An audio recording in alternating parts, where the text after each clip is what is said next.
today was the last day of instruction. And it's kind of bittersweet because we did not have our normal instructor, the instructor that's been with us the previous 4 days. We had someone new, and her name is Lori. Absolutely awesome.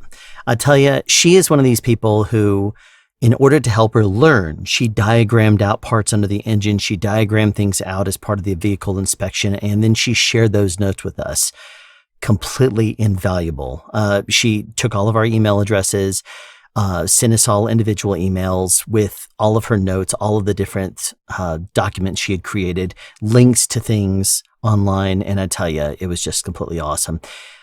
She also had a really chill presentation style. Andre was really awesome. I mean, don't get me wrong, he was amazing also. Yeah, both of the instructors really were absolutely awesome. And with regards to Zoom education learning, which is, you have a class of 100 and some odd people in there, and they're from basically the East Coast, because 160 driving school basically does I don't know how many locations, but they have a lot of them, and the ones on the East Coast all started at the same time, which is 8 a.m. And Andre was needed to start another class today, so Lori had us as part of her class to finish up from last week. And it is last week. I'll tell you this. I haven't really said it so far yet, but it just kind of came out right now. I started Memorial Day, or the day after Memorial Day, I should say. So the Tuesday after Memorial Day. Today is technically Monday, the 5th of June when I'm recording this. But again, I'm not releasing these until I see where this whole thing goes, and I know if I want to actually release these or not. It's gonna all depend, but this is gonna be the whole story of getting a CDL and what happens to me afterwards. So yeah, today was Monday, and because of Memorial Day, they have 160 starts new classes every Monday.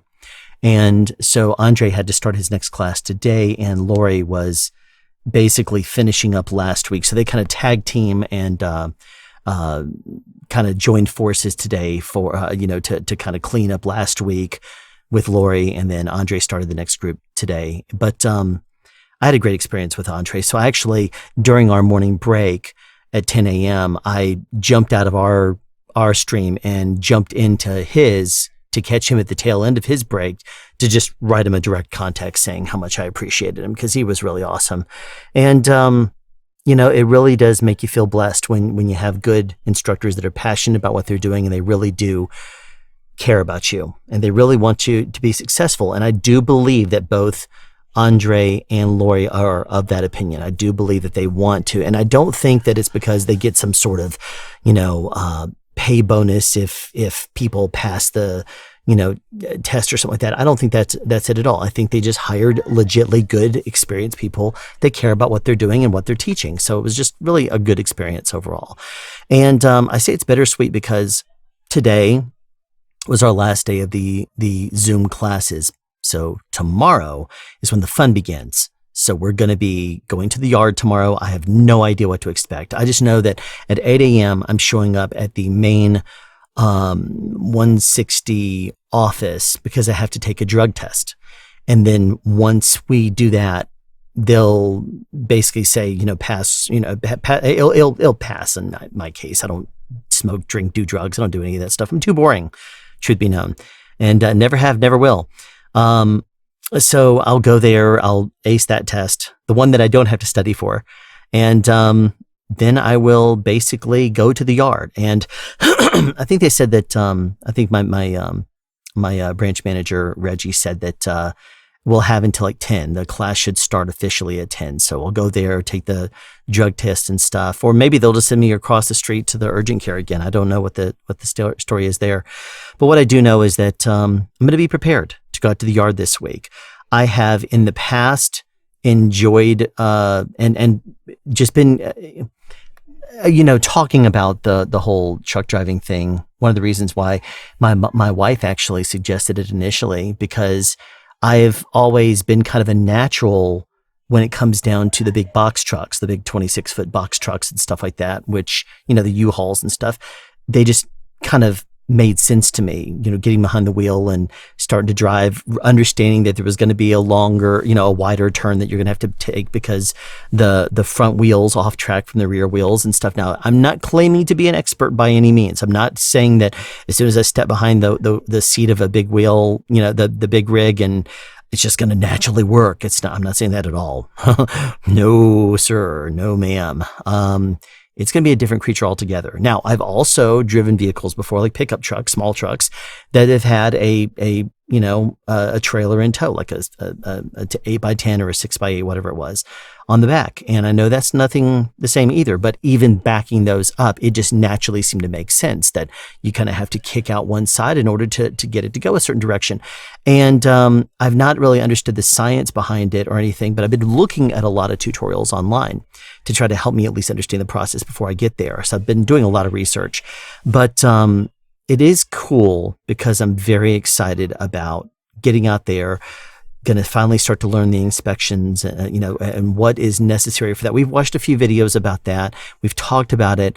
I have a lot of documents about that at this point, thanks to Lori and, just the teachings from 160 with Andre and stuff. But I tell you, it's a whole new world. It's, and also kind of interesting because I was told by, I was told that I'm one of two people that passed the written exam last week on Friday. So that's kind of bittersweet because it's kind of the idea of going with the class, the whole class that had been together, last week is kind of cool. But at the same time, I don't know if I can't really recall because once I kind of vocalize what my thoughts are, I don't really discuss them. But there was a lot of chatter in the class last week and made it sometimes difficult for me to concentrate because I was just trying to watch the videos or not videos, but trying to watch the class. And there was a lot of chatter in there and people would talk over the lesson, not pay attention, be glued to their phones or wandering around doing whatever they wanted to. And they were not concentrating on the lesson. Therefore, it doesn't surprise me that there were some people that failed. And it sucks, but at the same time, you got to take something seriously. They're not just going to magically give you a CDL. 160 can't just say, yes, we absolutely guarantee you will get a CDL Class A just because you take their course. Nor will the DOT guarantee that you're just going to magically pass all the tests.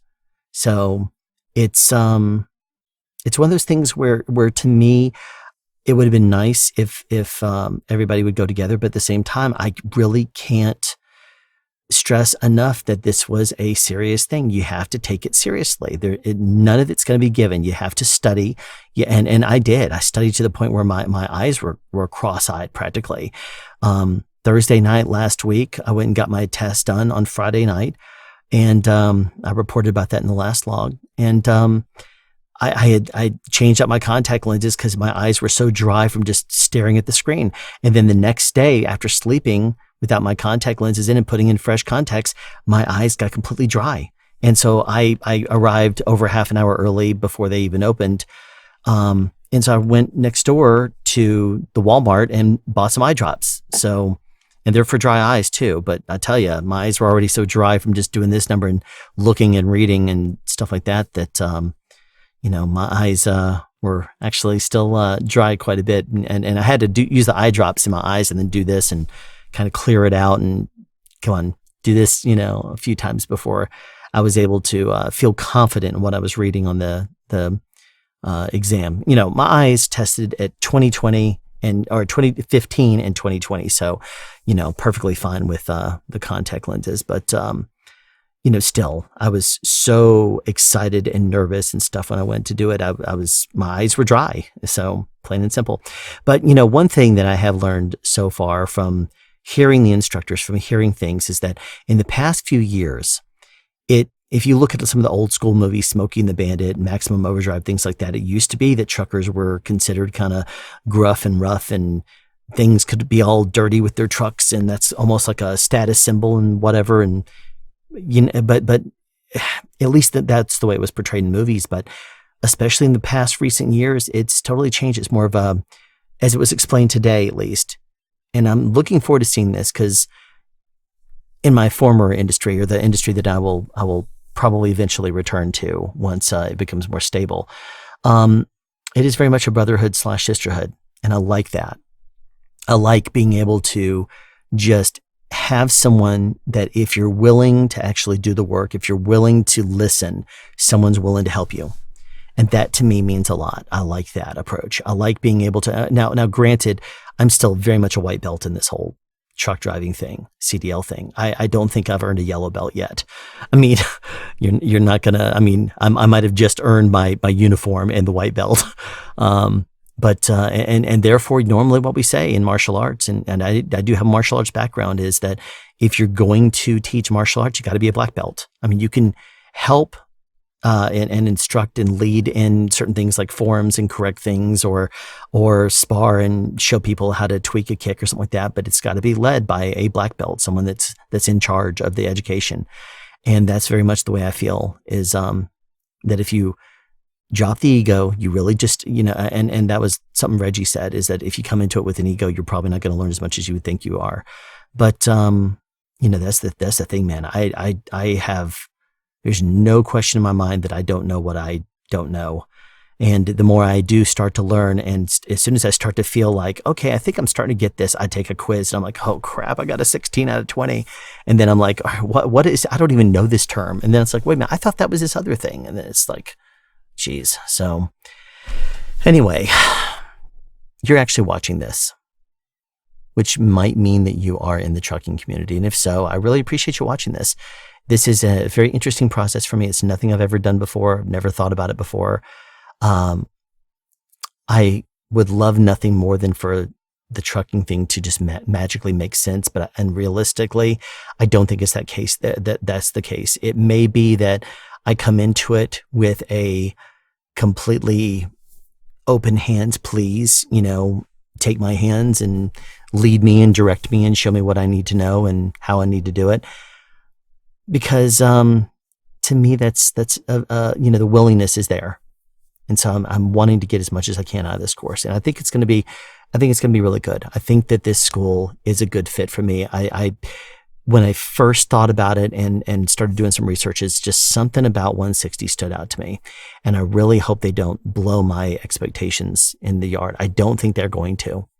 I really don't, because they felt right from the very beginning. Some other schools, they don't even teach you and train you for the written test. They just kind of say, okay, we'll get it on your own, and then we'll start, in the yard or whatever, we'll start with the instruction. It's like, they'll just give you some websites and then say, well, if you want to come in and, listen to some stuff and whatever, you have that option, but, you don't have to. It's like, just teach you this stuff on the side. Just go to Chris CDL and study it on your own and take the quizzes. And I mean, I guess that's okay, but having people like Andre and Lori that you can ask questions to, and they give you the resources for success, I really like. So, so optimistic, happy, excited.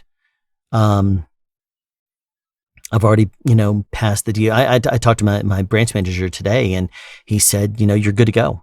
I asked if there was anything I needed to make sure that I brought or had under control that I needed to know about or anything for tomorrow. And he's like, nope, just, you're going to come in and take a drug test in the morning, and then you'll go to the yard. I'm like, cool. And, the people that failed the CDL test, the written test last Friday, they're going to have the opportunity to go at 8 a.m. tomorrow and take the CDL. And if they pass it, then they'll be joining us. There's 3 parts of it: the air brakes, the combinations, and the general knowledge. And they'll be hopefully joining us out there. So that'll be cool. But if not, they're going to have to wait. They're going to have to pass the test before they can go on. And I think Georgia's a state where you can fail it once. Then I think you have to be like 1 day off. You have to skip a day and then you can come back. And then it used to be, I think, if memory serves, like 30 years ago when I got my driver's license, I think it was like if you failed the test, you could go back the next day. If you failed it again, it was either like 3 days or a week or something like that. And then if you failed it again, it was like a month. And then every month after that. Some states I know are just a month between times, or it's a week between times. I think they said Texas was like 30 days between retests. But we'll see. We'll see what happens. In Georgia, we'll see if some of my classmates are able to join us, because it'd be It'd be neat to be able to all talk again and share stories about, what the experience was like. Because I talked to my branch manager and I told him about the questions, and it was funny because he said, "What questions stumped you?" And I said, "Oh, geez, I told you, in the previous log, I said, log number 4, I said, I just kind of cleared my mind and said, I'm not going to miss anymore. And I just had to really focus on it. And so when he asked me that, I was like, dude, I don't remember. I said, at that point, I was trying to not linger, because when I got an answer correct and it popped up in green letters, I'm like, yes, another, correct answer. But when it popped up red, I was like, I just do not like seeing the red letters on the screen. I don't like seeing it over the question because it just stares at me in the face. And I'm staring at it like, I hate this. I hate seeing that. It's a, display of failure. And I don't like that. So anyway, optimistic, happy, looking forward to going out and, learning about the inspections and learning about the anatomy of a truck. And probably tomorrow we'll, as part of the inspection process, be invited into a truck. And I haven't been in a truck for almost 30 years. 25.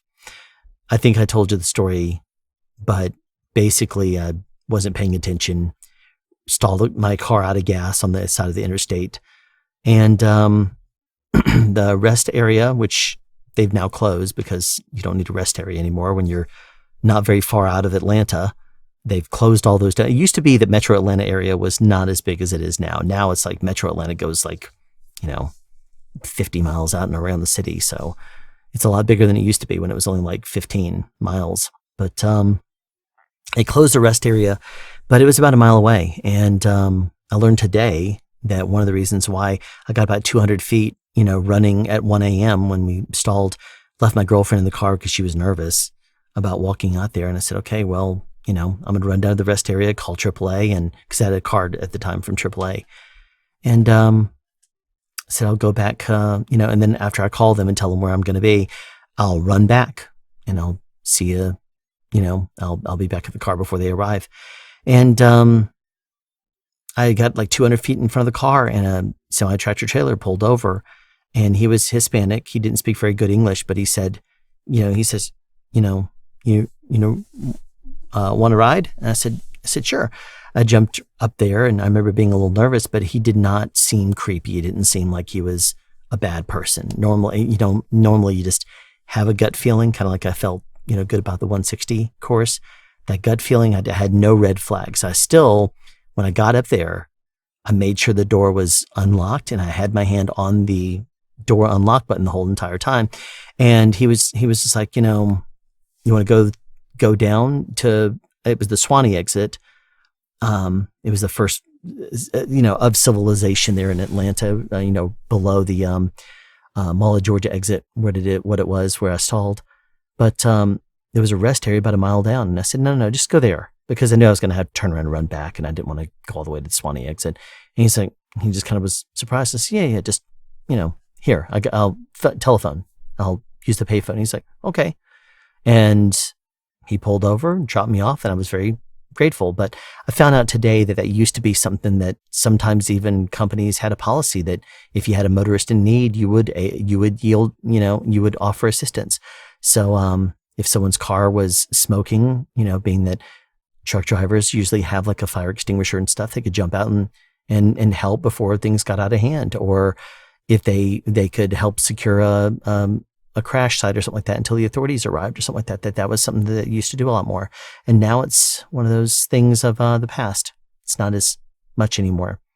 So, now that I think they pay more by the hour, or not by the hour, they pay by the mile. So a lot of people might be a little less willing to stop and yield aid. So I may be one of those kinds of people that if it's appropriate, and someone's in need, I may, if it's just someone that's changing a tire, maybe not, if it looks like they have it under control. But if there's someone that their car is smoking or something like that, and they're trying to get it under control, and they have the hood up and, don't have a fire extinguisher, I may be the guy that helps out if it's appropriate, that may be the kind of thing I do. So anyway, I've chatted your ear off now for almost 20 minutes. So I'm going to go ahead and call it there.